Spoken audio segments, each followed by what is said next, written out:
meatloaf! We want it now! Ask me about my wiener!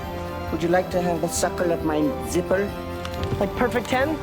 Cool beans. Cool beans. And you never once paid for drugs. Yeah, Jamie.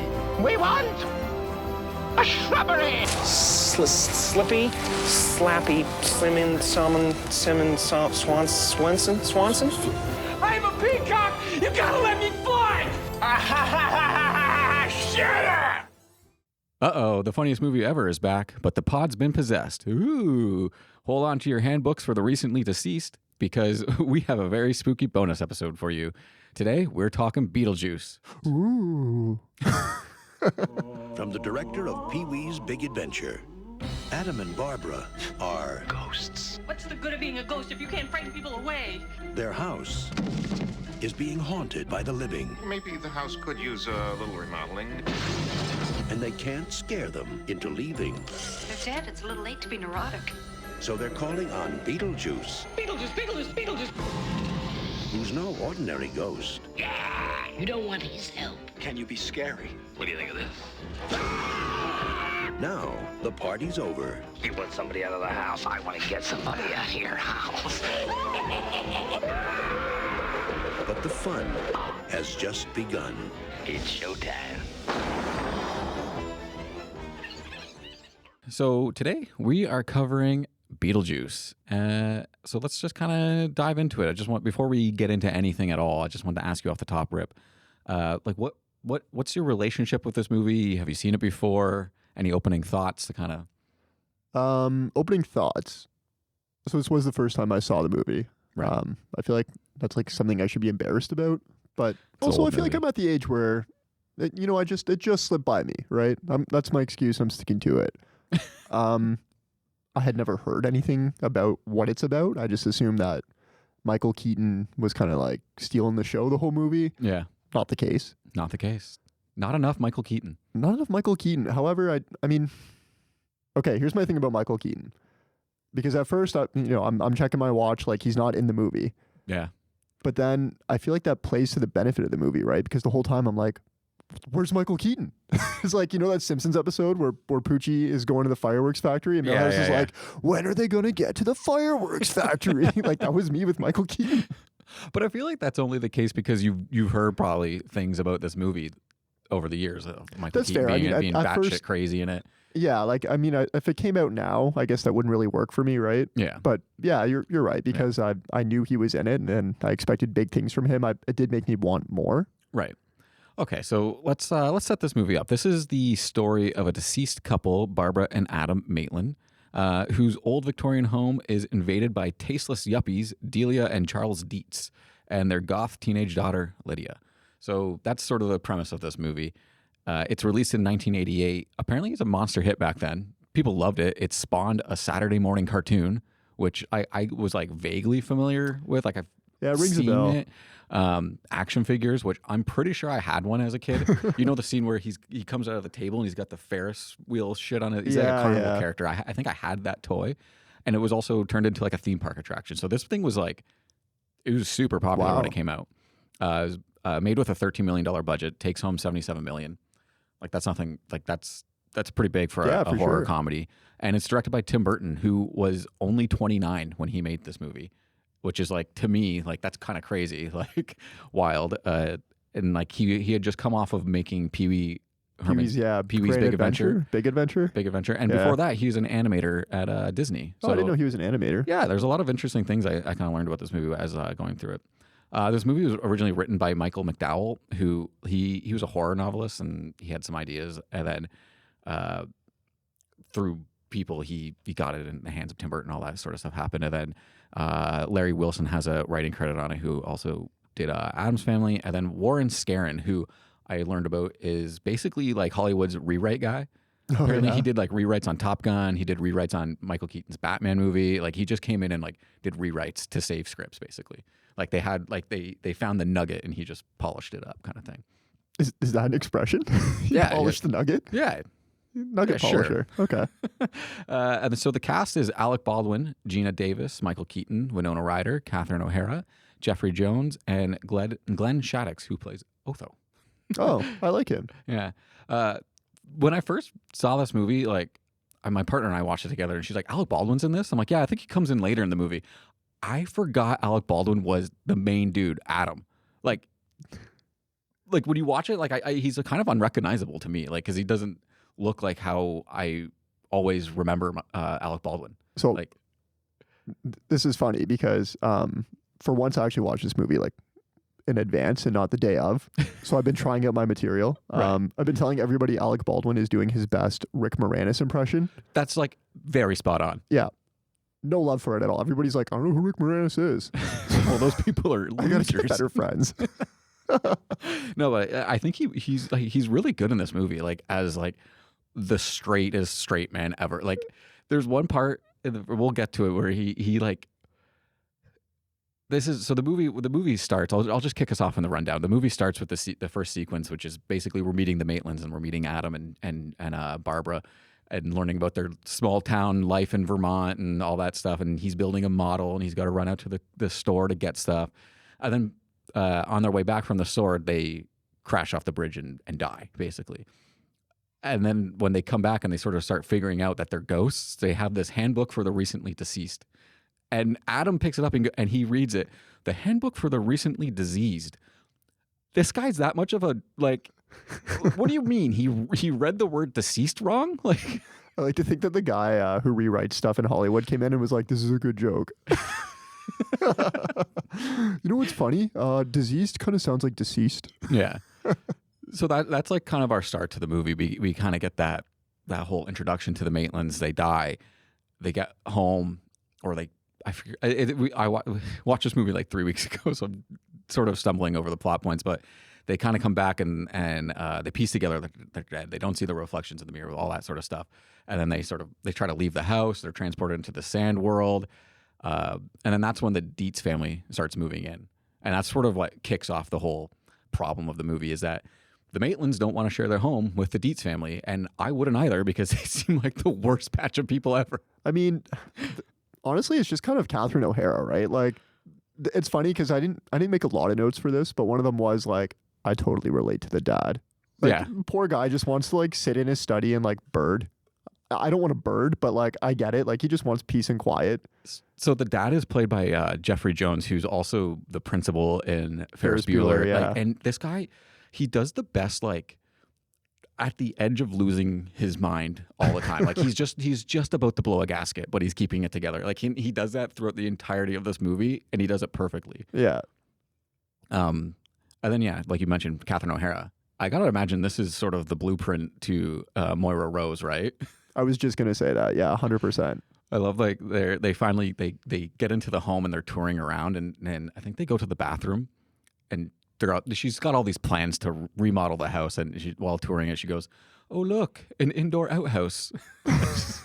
That's him. That's the rewrite guy again. Yeah, exactly. And then later, like there's so many funny things about her character. If you just watch her, like later on, they're having like their first family dinner in the home, and she's got a headband on. Except it's not a headband. It's just two fucking gloves tied together to be a headband. It's like she's the most eccentric character ever. I love that.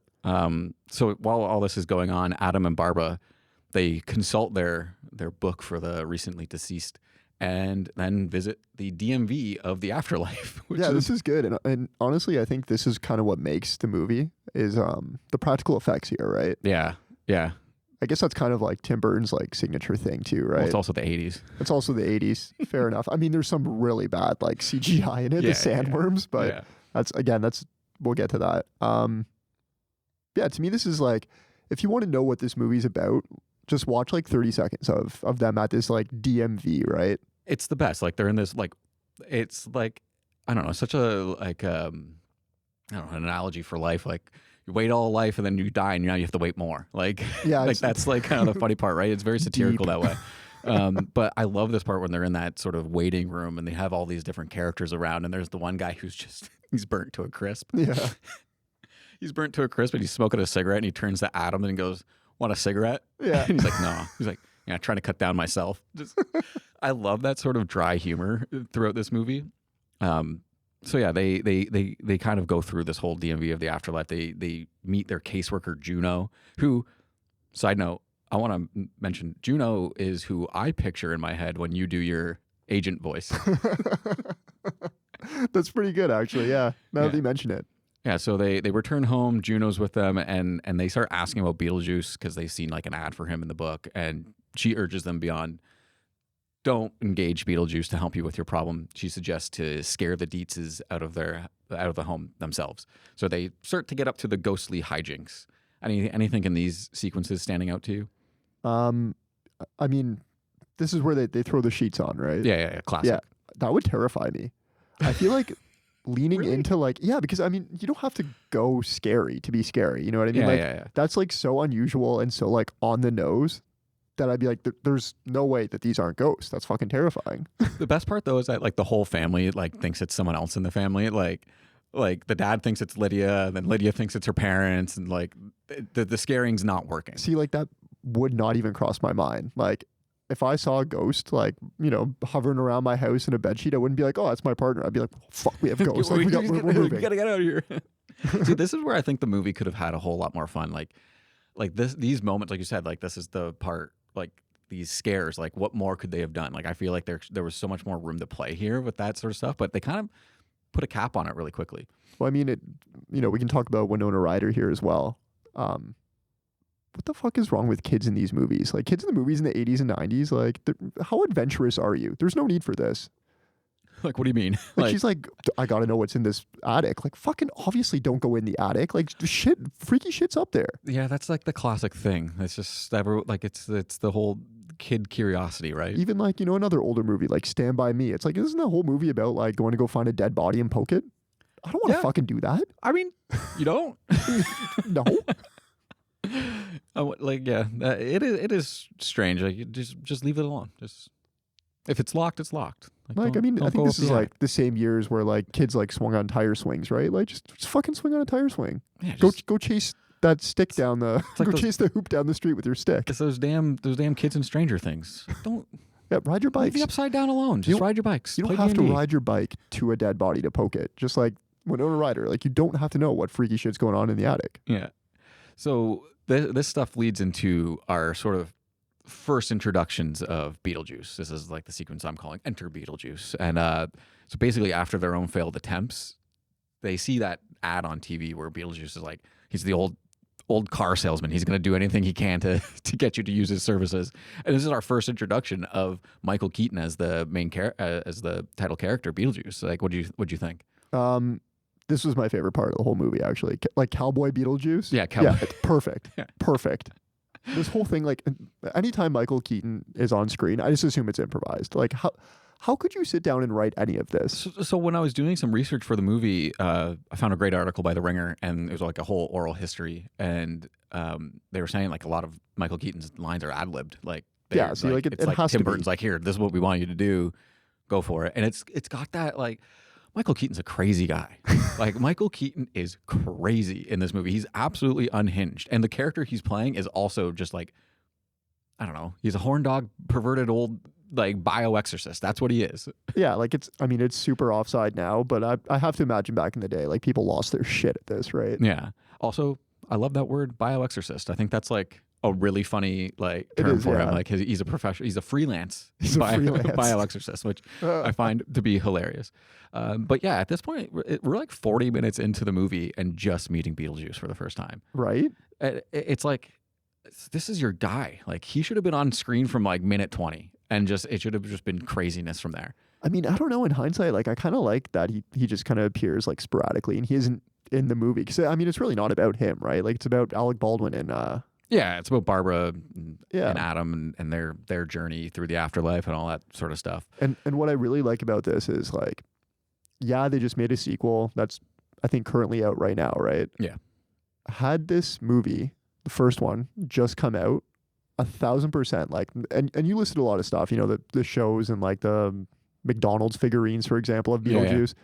If this just came out now, the entire movie would be about Beetlejuice, right? Right, yeah. Because he's so like, I guess, I don't know. Is he marketable to kids? Like, apparently that's what because that's what they got the Saturday morning cartoon, right? Yeah. So, and that was a kids show. So apparently the kids really loved Beetlejuice. Yeah. So it's one of those things where they had no idea what he was saying. They just loved how loud and crazy and and boisterous his movements were, and That he was makes just sense. insane. Yeah, I guess it's pretty in line with like, I mean, a semi theme of this movie, like capitalism, like how, which Yeah. I honestly found aged the best is, a bunch of rich elites absolutely would try to capitalize and like make they got money turned off of into a this. theme park.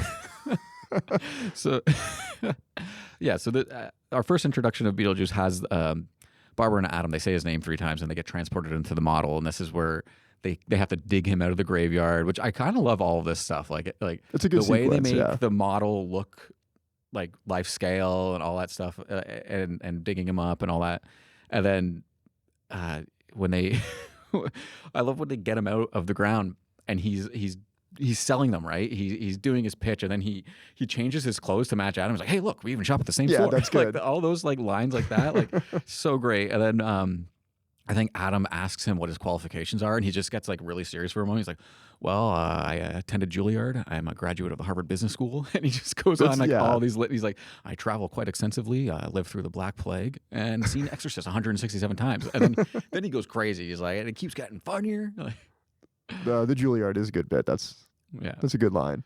Any other moments from like this sort of in the model world? Is it here when he kicks the tree? The tree falls over and he's just like, nice fucking model. Yeah. Because they decide to leave him, and he's like, nice fucking model, you losers. I think so. I'm pretty sure that was actually ad-libbed, and the whole tree falling over too as well. Oh, that's amazing. Like I I love think that. he kicked it too hard, it fell over, and he's just like, oh, nice fucking model you got here. Yeah. What's he says? Yeah, because they go like he turns his back, and Barbara decides like we're out, and she goes home, and they get transported out of the bottle, and he's like, hey, come on, where'd you go, you bunch of losers? Nice fucking model. So good. But after coming out of the model, this is where they sort of have their first idea of how to scare the Dietzes out of the home, and it's the the dinner scene where they possess them. So let's talk about this. What'd you think? I mean, I don't even know where to start because I had no idea what was going on. I thought kind of wild. I thought it was Beetlejuice at first because they just kind of went from like 0 to 100 here in terms of like scarability. Yeah, like they could barely be seen before, and like they had no technique. Like they only Lydia could see them, but now they're making the entire Dietz family plus their dinner guests lip sync to Deo by Harry Belafonte. I don't know if that's the right name. So it's funny that we're talking about this specific part. You said you had seen Beetlejuice before? Yes. Did you remember this part? Oh yeah, this is like the most memorable part of the movie. This is funny because to me, like I had no idea this was a thing, and I hadn't seen the movie until when I watched it for this episode. But it's kind of cool that this was like sneaky under the radar for me. Like this wasn't spoiled for me. Yeah, I had true. no That's idea this was coming, and I mean, objectively, this is probably the funniest part of the movie, right? Yeah, I think so. This is what the movie's remembered for. So did you yourself enjoy this scene though? Like what were you feeling about it? It's funny because I mean, yeah, I guess like as much as again, it's dated, but yeah, I enjoyed it. But part of me couldn't help but think like, what song and dance do you think this would be now? True. Yeah, that's a good idea. I wonder what it would be. Did you have any suggestions? I mean, like coming out in 2024, like what are it's a Sapsy song. WAP. Yeah. There's probably some Taylor Swift or Sabrina Carpenter. Actually, or I love that. Imagine you put like Jack Black in this role, and he's just doing it at the Jack table. Black as Beetlejuice would be hilarious. Because he has that. What is it, the reel of him doing the WAP dance? Have you seen this? I think so. Yeah. I know. Like I think he would absolutely crush this. Another thing that this scene sort of makes me question is, it doesn't make me, but it makes you realize who the Maitlands are. They're nice people. They have no idea how to scare somebody. Like their idea of getting rid of people in their home is to put on this really funny song and dance. Like, see, we're completely different people because I probably would have died of a heart attack from like being so scared of this. I think one of the dinner guests says it best. Like he, after the whole scene ends, he like sort of gets up and he goes, if you insist on frightening people, do it with your sculptures, which I think is like, wow. Yeah. Go get it. Like those sculptures do suck. Got him so good. No, this is just like, it's wild to me. I would never go to this like haunted museum. There's no chance you would get me here. Well, yeah. Again, you're not the target audience for the Beetlejuice Haunted Museum. Like those haunted ghost walks and sleepy towns. Fuck no. Do you remember when we were kids? We went to the what are they? The haunted houses. Yeah. in in the falls. Remember, you were the one that wanted to do that Yeah, shit. okay, that's but different now you though. don't That's do fun. it. Well, because I know that those are just like teenagers in masks, right? Man, that haunted house scared the shit out of me. I had nightmares for weeks. That doesn't bother me. Like, go to Niagara Falls, walk up and down Clifton Hill, any of those like haunted houses, like I'd fuck with that. I can take your shit. But like, sorry, you possess me and make me sing a song and dance, like I'm the fuck out of that house. Yeah. So the plan to scare the Dietzes off fails spectacularly, and the Dietz now rush upstairs and they find the model home. And Beetlejuice, now being sort of free from the model home graveyard, he starts to terrorize the Dietzes, but Barbara comes in and saves the day. He turns into a banister snake. That thing was crazy. Banister snake. I think I saw this movie as a kid, and like that kind of fucked me up for a couple days. For anytime I was walking down banister snake whenever got time I you, was walking down the stairs, I was like, well, what if it turns into a Beetlejuice snake? So yeah, after the sequence, we kind of get the whole kerfuffle where Juno summons the Maitlands back to the afterlife DMV, and she's sort of telling them like, you can't use Beetlejuice, don't free him. And the whole time there's this football team there, and they keep calling her coach. This is a good bit. Did you like that? I did. Yeah, that's a good bit for sure. And then at the same time, this is where Lydia finds Beetlejuice and almost releases him. Like this is she doesn't want, she catches on to his tricks, right? The Dietz are now kind of going through their plan of capitalism to turn the home into a whole theme park. He's bringing in their investors, Maxie or whoever it was. Otho helps develop this plan to capture the ghosts. Obviously, when they do it, he fucks it up and starts an exorcism instead. Can we just pause and talk about this book for a second? Because, a major plot point is him stealing the book, right? Otho? Yeah. How is it everybody has read this book other than Alec Baldwin and his wife? He read as far he got enough like to what? know Like, about the door. yeah. To draw a chalk door and a doorknob. Meanwhile, like Winona Ryder like finished the book in like an hour. Yeah, and she's good. She knows everything about the afterlife. Otho apparently like read enough to perform an exorcist. I don't think he was meaning to perform an exorcism. He was trying to bring them out, but then accidentally he was performing the exorcism. I mean, I have to imagine that exorcism is a deeper chapter than, chalk door. Why would exorcism be in the book for the recently deceased? See, I keep saying diseased almost. Yeah, well, I mean, they're so similar sounding. But seriously though, like, you're a ghost. Why would you need to know how to do an exorcism? I don't know. Maybe it's just like in the back of the book is like a fun like note, like, hey, in case you're wondering, this is how you perform an exorcist. So after Otho steals the book and they sort of develop this plan, Lydia then does go to Beetlejuice for help, but there's just one catch. She has to marry him. I didn't understand this. Did I miss something? So why did he have to be married? I think there's like it's one of those ideas where like he's bound by something and the only way to get out of it is through marriage or something like that. Was this like stated in the movie? Did I miss this? He says something along the lines of like, oh, to be completely free, I got to get married. Like there's just one hitch, I got to get married. That's the way he says it. You do a pretty good Keaton impression. I've been working on it. So yeah, this is also where he's kind of trying to get Lydia to say his name, but yeah. He's like, I can't just tell you it, because if I tell you it, you're going to tell all your friends and I can come down to the mall for mall signings and autographs. And I don't have time for that. And that's and then she's like, okay, well, so what is it? And they start doing the charades, right? And he's got, you just look over in the corner, there's a beetle sitting in a chair. I love this so much. And again, like Family Guy does a really good bit of this too, where Peter's got to lie about his name and he's looking around the room and a griffin just flies by. And he's like, it reminded me of that bit so much. Tier Griffin. So yeah, this sequence leads right into sort of our grand finale of the whole movie, which is the wedding, right? So Beetlejuice, he comes out of the table and he turns into this carnival game, and he's kind of doing like a 15-minute stand-up act here. He's like, step right up, who's the strongest? And he takes care of the investors. They shoot them through the roof. Then he stands up and he's like, that's why I only do one show a night. I don't do 2 shows a night anymore. We're just letting him cook, Yeah, he's just going off, and then Otho's trying to escape. Beetlejuice jumping on his back, just cackling. Like it's 10 minutes of like absolute insanity. It's funny because I didn't realize like this was the ending of the movie either. So it ended very abruptly for me. Yeah, this movie's really quick. It's like it's very fast. It's I think an hour 40 runtime or something like that. Yeah, I mean you're in and out, but I mean I guess like that's kind of good. Like he's limited in the beginning, but we get a lot of him at the end. Yeah, and maybe that's why it kind of caught me off guard. And I guess I wasn't expecting so much of him, and then it's just end. Yeah. So Beetlejuice frees the Maitlands. At this point, they're kind of like decaying. And honestly, this is probably one of the scariest images of this whole movie. I did like this. Like, Yeah, they look scary. Yeah, Like, they're being exercised, and their skin's all shriveled up, and they're like decaying again somehow because they're already dead. Like, if you think too hard about it, the movie falls apart. it does. The plot makes absolutely no sense, but like you just gotta love it because it's original and it's like it's a breath of fresh air, right? Completely original, just zany. Like the world building is enough to like immerse you that you just kind of like look past the the plot holes and inexplicable like twists. Oh yeah, and apparently like there's a line in this movie, but you know that sand world they go to? Yeah. Apparently that's like a planet. Apparently that's like Mars or something. Like there's Saturn. Saturn, that's it. Yeah, there's like some. Why are ghosts getting transported to Saturn? I don't know.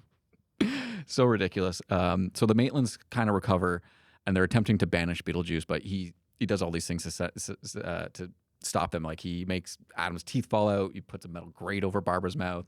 Eventually, he just banishes Adam all entirely to the model, and he gets into the car. He's driving it. And then basically what happens is there's the wedding. We have that weird little goblin guy come in who's the father.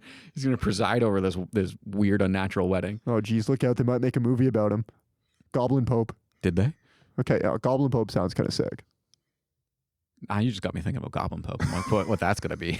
I'm completely off the rails now. In a world where goblins are popes. So there's another funny bit in here where the Goblin Pope asks Beetlejuice for the ring, and he sort of loses his mind. Oh, the ring, I forgot about it. And he pulls out a severed finger from his pocket and takes the ring. And as a kid, I didn't realize that was a severed finger. I just thought it was some weird thing that he pulled out of his pocket that held the ring. Sure. I don't know why I was watching this movie as a kid. So basically, before the wedding can be finalized, Barbara rides in on one of the sandworms. Sandworm basically eats Beetlejuice and sends him away. The day is saved. And we flash forward to see the Maitlands and the Dietzes living harmoniously together in the same home. Again, like, what? Right? I was so confused. Also, like, they're just cool being confined to the attic now. At first, we didn't see like Catherine O'Hara or Principal Ferris Bueller. And I was like, did they just adopt Winona Ryder? I was like, what is happening? So apparently the original version of the script had Lydia dying horrifically, and then the Maitlands taking care of her in the afterlife. Sure. Yeah. So that's how the movie's originally supposed to. Honestly, that would make more sense than what we got. Yeah. Well, because Lydia does really good in school, so she comes home, aces whatever test she had to ace that day, and the Maitlands reward her with her very own lip-syncing possession rendition of another song that I've not heard before. Dude, what a fucking disturbed little girl. Yeah. Am I wrong? Oh yeah, I mean, there's at one point she's writing that note, the suicide note, and it's just like very dark, so dark, so fast. Yeah, very big turn.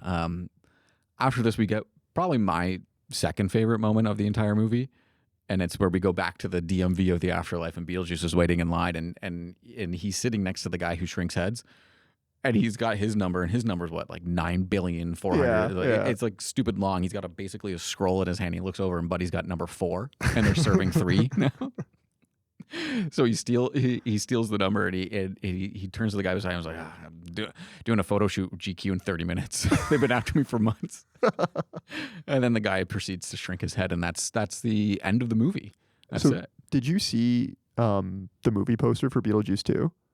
I have. I can't remember. So I thought it was like so clever how they did the date on the movie poster. It was the his number, and they they just put like, I don't know when it came out, like 0901 like right, 24, gotcha. right? That's pretty cool. I like that. I wonder how they like circumvented the head shrinking. Like, how did he get his head back to normal size? That's what I'm curious to know. That's like literally the only question I have for Beetlejuice 2. Are you going to see the second one? I'd like to check it out once I think it's going to be on streaming soon. It's a shame. I feel like we missed the brief period of like fall that we do get, because this would be such a good drive-in movie. Yeah. Paired up with whatever else is out. I was looking at this today. There's like not much out between now and the end of the year. Well, There's like Gladiator we're approaching 2. Oscar season, right? I didn't even see a whole lot of like Oscar bait movies. I don't know. That's a different topic. Let's just talk about some top scenes from Beetlejuice real quick. I have 3 that I wrote down. These are they might be similar to yours, but for me, one of the first ones that I really like is when you first meet Beetlejuice and he's like selling them, and the whole we even shop at the same store. Like just the way he's like, come on. Yeah, that's pretty good. He expects a laugh. He's a comedian. Yeah. How about you? The again, I don't know how this movie is PG-13, but the whole The 80s. whorehouse, like Oh yeah, the brothel. the brothel, hilarious. Like, how is this making it into a PG-13 His little movie? dance that he's doing on his way over there too. He's like, He's so excited, and then you think like, oh, okay, maybe it's just a one-off, and it's like, no, we're gonna come back and we're gonna like reference it because, what's her face? Juno is like, oh yeah, the brothel was my idea. You're like, oh, so we're acknowledging this. Yes. This is a real plot point. absolutely. Next up for me is the dinner lip sync. Just a really fun sequence. I think. Is it funny? I don't know. It's weird as fuck.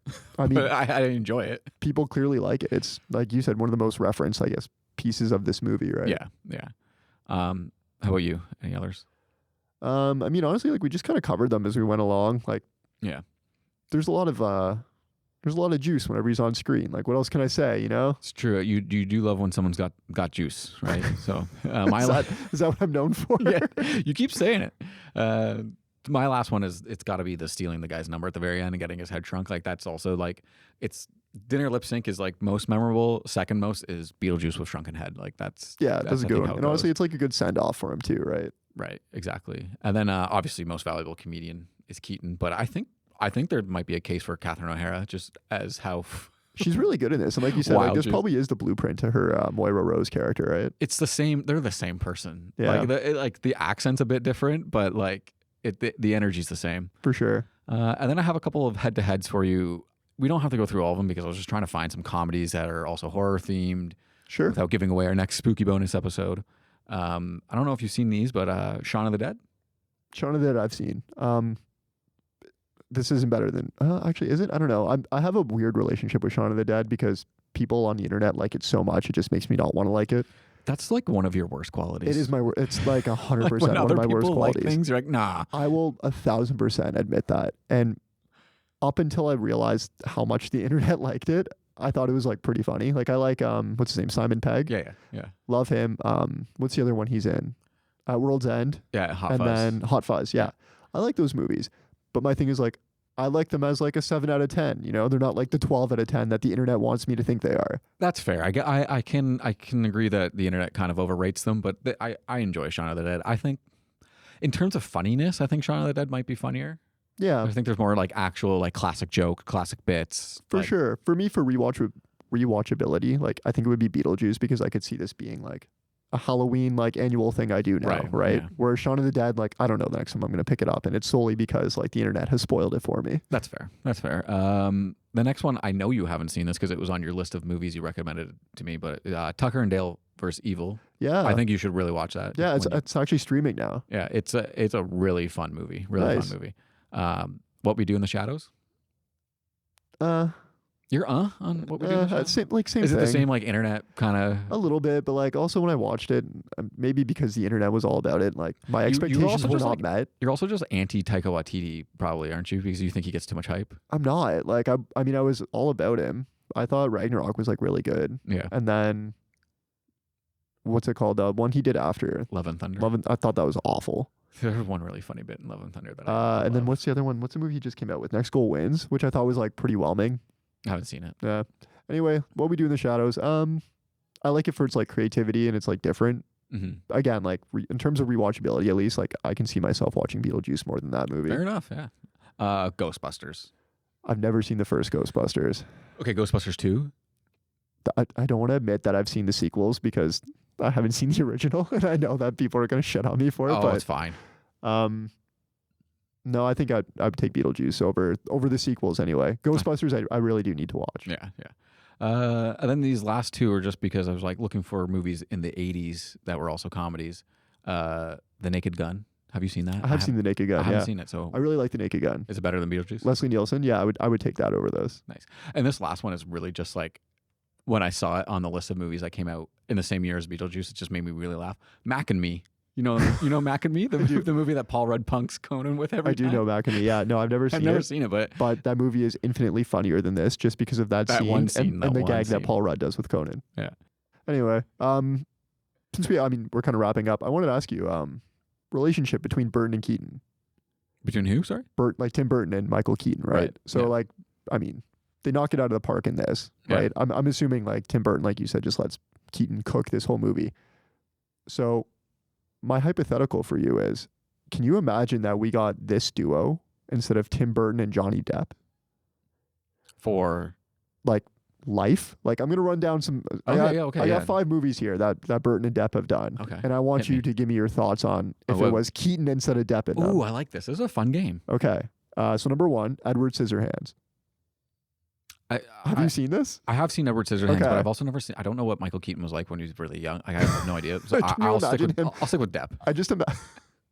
I just imagine Gene from The Other Guys cutting hair instead of working at Bed Bath & Beyond. The problem is though, like Edward Scissorhands doesn't say anything. It's a completely almost silent role. I've never seen it. Right? Oh, you've never seen it. The most I know about Edward Scissorhands is the glimpse we get from that Seinfeld episode. Okay, yeah, fair. I do want to just call out some internet troll real quick because I saw a meme about this and it was like, "Excuse me, but these are not scissors." As his hands, like these are knives, and it's like, no, they are scissors. They're just scissors taken apart and made into hands. Like, stop being an ass. I think he's kind of got a point, or she. Trolls can be she's. Yeah. Number 2, Sweeney Todd, like again with the scissors.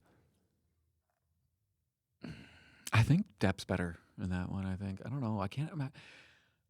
I've never actually seen Sweeney Todd though. So who am I to say? So I mean, the nice thing about this exercise is that like, objectively, are these good movies? It doesn't matter. You get a completely different vibe. The problem is for me, it's like it's so hard to picture anyone else in these roles because Johnny Depp, I don't know, he's just so synonymous with these roles. Like, you know what I mean? Like, it's totally fair. But then part of me is like, well, if Beetlejuice came out today, like, would Keaton even be in this, or would it be Depp? Right? Like, would he just go to Depp? Because Depp as Beetlejuice seems right. No, I wouldn't do it. No, hang on. Let me finish my thought. It seems right in that, like, oh, Tim Burton's doing a movie.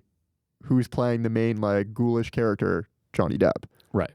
Even though, like, no, he would make a horrible Beetlejuice compared to Michael Keaton, right? Yeah, I think so. So I think when you come in with that mindset, you know, so the next one is Alice in Wonderland. I think you get something like akin to Beetlejuice where that whole Wonderland is just fucked up. Yeah, yeah. Right? So to me, the closest Depp ever gets to being a Beetlejuice is in Jack Sparrow, I would say. Like that aloof craziness is like, that's the DNA. It just needs to be turned up to like 1,000. No, for sure. And like, it's not on the list because it's not Tim Burton. No, obviously, right? that's where I see exactly what you're saying. Interestingly enough, the next one is Charlie and the Chocolate Factory, which so other actors have done, right? Yeah, Gene Wilder. Gene Wilder, and then what's his face? Chalamet. Oh yeah, that's right. I haven't seen that one. So it's like 3 completely different Wonkas, right? I think Keaton would be I think a great Keaton would Wonka. too. Me too, right? I think he would be a better Wonka than Depp. I think so. I hated Depp's Wonka. I don't even think I've seen Depp's Wonka, to be honest. I've only seen the original. It's really creepy, but like not fun creepy, just creepy. Whereas I feel like Keaton, I'm just picturing like an R-rated like Charlie and the Chocolate Factory. With Keaton just going off the rails? With Keaton going off the rails. It's funny because is there only other team-up movie Batman then? Or with Keaton and Burton? I mean, we'll skip this last one because I actually haven't seen it, which was Sleepy Hollow. I know you recently watched that. So could Keaton do Depp? Nah, you don't. You need the darkness of Depp in that one. Okay, Depp has that again, sort of like Keaton can be dark. Like, have you seen Birdman? You know, like he's kind of a little fucking twisted in that. That's like not the darkness. I mean, like he doesn't like what's he called? He says Lydia's Edgar Allan Poe's daughter, but that's the energy you need. You need Edgar Allan Poe energy for Sleepy Hollow. I think Keaton could bring it. See, Keaton's also one of 2 guys who I think has like a really, really dark grin. Like when he wants to turn it on, he can do it. The other one being Willem Dafoe. Yeah. I think he could do, what's his name? Ichabod Crane? Yeah, Ichabod. I don't know. There's just something about Depp's, like his whole aura in that movie is just like, it's I don't know. Okay. It's hard to describe. Let me flip this then the other way. Depp as Batman. No. I would never do a Depp as Batman. That just doesn't work for me. I think you get something closer to like, what's his name? Robert Pattinson's Batman, you know? Like a little like moody. I'm trying to think of, there's a movie with Depp in it where he's very close to like a Bruce Wayne type, but I can't remember it. But yeah, I can see that. He's that moody. Here's another one for you. After seeing Michael Keaton as Beetlejuice, do you think he could have done Joker? Ooh, that's a really good question. I think so. I think he could have. I think like after Beetlejuice, like how does he not get cast as Joker and gets cast as Batman instead? Yeah, that. Oh, You know what I mean? That's a really Like, good point. But then also you get Jack Nicholson, Yeah. who's fucking also fantastic. Yeah, all time.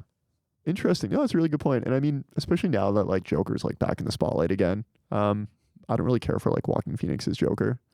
I Yeah, get not it. for It's me. like very Oscar bait, not really my kind of vibe. Then who else was it? Like Jared Leto. Like, yeah, fucking give the keys to Keaton. I bet he would knock it out of the park. I'm just now picturing like a very old Keaton. Like that. Like what a weird multiverse. But I think his version I think would be similar to Heath Ledger's, where like Heath Ledger's he's not over the top per se in like what he says, or I guess maybe his actions are, but you know how he just kind of like drops these like these quips, right? Yeah. And if you do your Michael Keaton voice, you know, I think you could hear him if you said something like that. Yeah. Because what's like you almost get a version of it in Batman itself. He goes, he's like, "What, you want to get nuts? Okay, let's get nuts. Like, Yeah, like that's Joker right there. And I could hear him saying that. Yeah. That's a good one. Yeah. I like that. Alrighty, I think that wraps us up for today's bonus spooky episode. Thanks for listening. You can find us every Wednesday on Spotify and Apple Podcasts. Don't forget to check us out on Instagram and Letterboxd. The links are in the show notes.